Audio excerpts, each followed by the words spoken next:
अतुल्य भारत चेतना के तत्वाधान में आयोजित अटल गणतंत्र उत्सव के अंतर्गत इस काव्यमयी यात्रा के लिए जितने युवा कवियों को आह्वान किया गया है, उनमें से मैं मध्य प्रदेश रीवा से सिद्धार्थ श्रीवास्तव, मैं कुछ पंक्तियां इस पटल पर रखने की कोशिश कर रहा हूं और आप सभी को सादर अभिवादन के साथ में, मैं जिस घर में जन्म लिया वो स्वतंत्रता संग्राम सेनानी का घर था।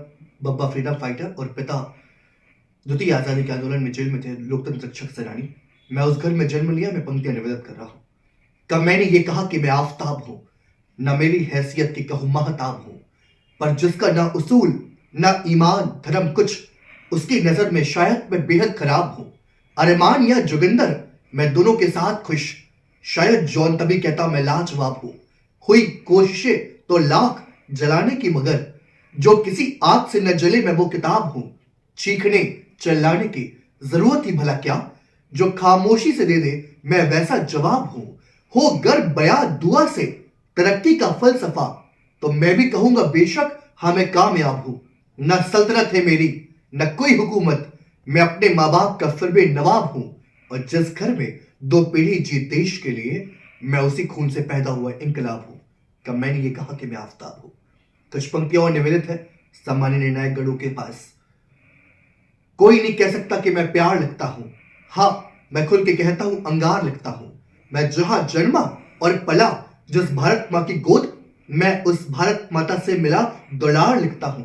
मुझे आता नहीं लिखना दिवाली के पटाखों पर, जो मनता मुफलिसी में वो त्योहार लिखता हूं। दरख्त की छांव से जो बुजुर्ग देते दुआएं हैं, उनके पैरों को छू करके वही सत्कार लिखता हूं। वो हंसता है हंसते दो, मुझको फिक्र नहीं, मैं शेर शहीदों पे हर बार लिखता हूं। और जिन शहीदों ने लुटा दी अपनी जान देश पर, अपनी कलम से उनको मैं आभार लिखता हूं। हाँ मैं खुद के कहता हूं अंगार लिखता हूं।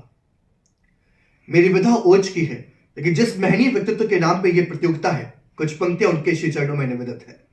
ऐसा नक्षत्र साहित्य क्षितिज पर जो जाज्वल्यमान है, ऐसा नक्षत्र साहित्य क्षितिज पर जो जाज्वल्यमान है। वीणा पाणी का वरद पुत्र वो अटल राष्ट्र की शान है। वीणा पाणी का वरद पुत्र वो अटल राष्ट्र की शान है।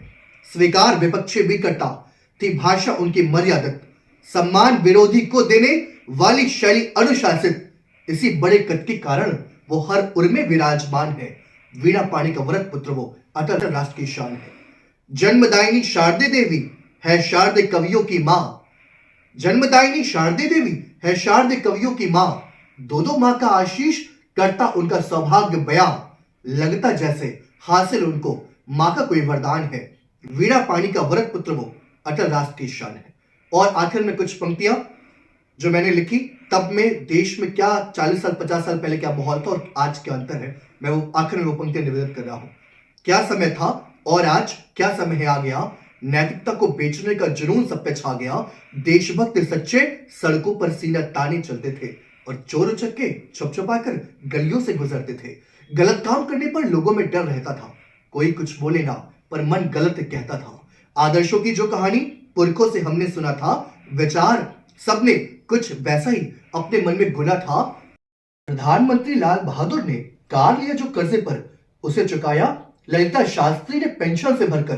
प्रधानमंत्री गुलजारी जब घर का किराया दिए नहीं, उनका सामान फेंका सड़क पर, लेकिन वो कुछ किए नहीं। आज सरपंच बनने पर भी कई गाड़ियां आ जाती हैं, एक दो से कहा उन्हें तो कई हवेलियां भाती है। ए राजा विजय माल्या सुशील नीरव या कलमाड़ी, जिसने जितना पैसा खाया वो सबसे बड़ा खिलाड़ी। साहब राष्ट्र प्रेम की बात करना अब बेईमानी लगता है, घोटाले करने वालों में कोई क्या हिंदुस्तानी लगता है। भूखे पेट की बात आज भरा पेट वाला करता है। वतन के लिए कौन आज जीता है कौन मरता है। जेल में रहने वाले भी निकल सियासतदार हो गए, और फिर समाज सेवा करके समाज के कर्णधार हो गए। व्यथित मन तब सोचता है ये देश किधर जाएगा। शहीदों का देखा सपना क्या कभी पूर्ण हो पाएगा। जहां पूजा ईमान की हो वो जहां लौटा दे कोई, भगत आजाद बोला फिर हिंदुस्तान लौटा दे कोई। भगत आजाद बोला फिर हिंदुस्तान लौटा दे कोई। पुनः सभी काव्य मनीषियों को कुर्शा प्रणाम, धन्यवाद।